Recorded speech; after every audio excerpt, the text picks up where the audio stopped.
Hi everyone, welcome to the last video explaining Tidepool Alpha 2. A big concept in the game is the story. Think of a story as kind of a project file that you put into your parcel. To make a story, click the clapper button up here and give it a name. So I'm going to call mine Good Enough.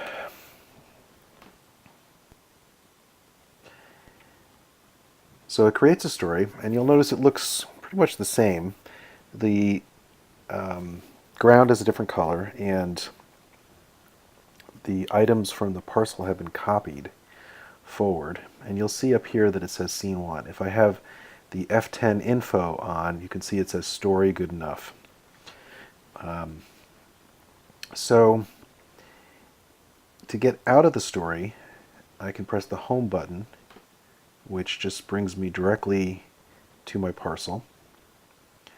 And there's two ways to get back into a story. This is a story portal. You can see this is the Good Enough one. If I walk through the story portal, it brings me into the story. And if I walk through it again, it brings me back. And I can also click from this drop down here and choose it and go straight into it. If I don't want to have all of these items copied from the parcel, I can use the clear command. I'm going to press the / key to bring up the message bar and do clear, and it gives me a blank slate. So I can add, say, a heart with a couple of tulips. And I'm going to change the look text. Whoop.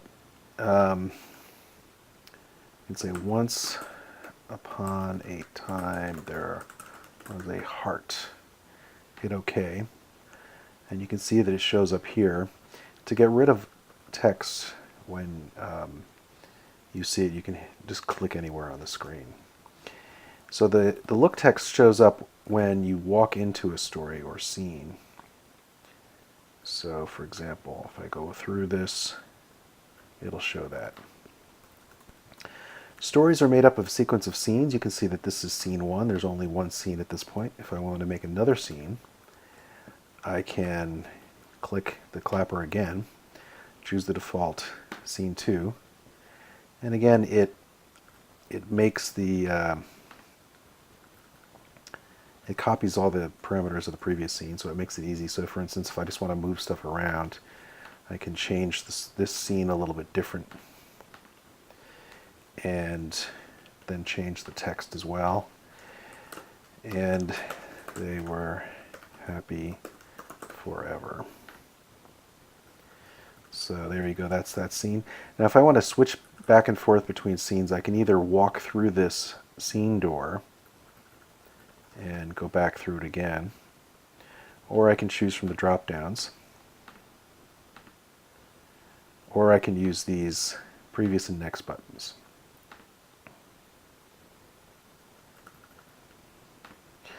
So that's how you do stories and scenes. Now if all you could do was just make a bunch of drawings around, it would be not really much like a story. So you can also make backdrops, much like you can in a play. To do that, you need to use the point command, and it creates a little point there. And then I walk away a little bit, make another point command, and then I use the path command to connect them. I can use the height command to give it some extra height, say height 2000. And now I use the color command to change colors. I can also specify the color explicitly. So now I can use this as a backdrop in my story. I can also draw directly on to the backdrop. If I right click on it and hit paint, it allows me to do very detailed backdrops. I can also place items directly onto the backdrop. These are glued essentially to the wall. But I'm not limited to walls, by the way. I can put as many points as I want. So if I do point,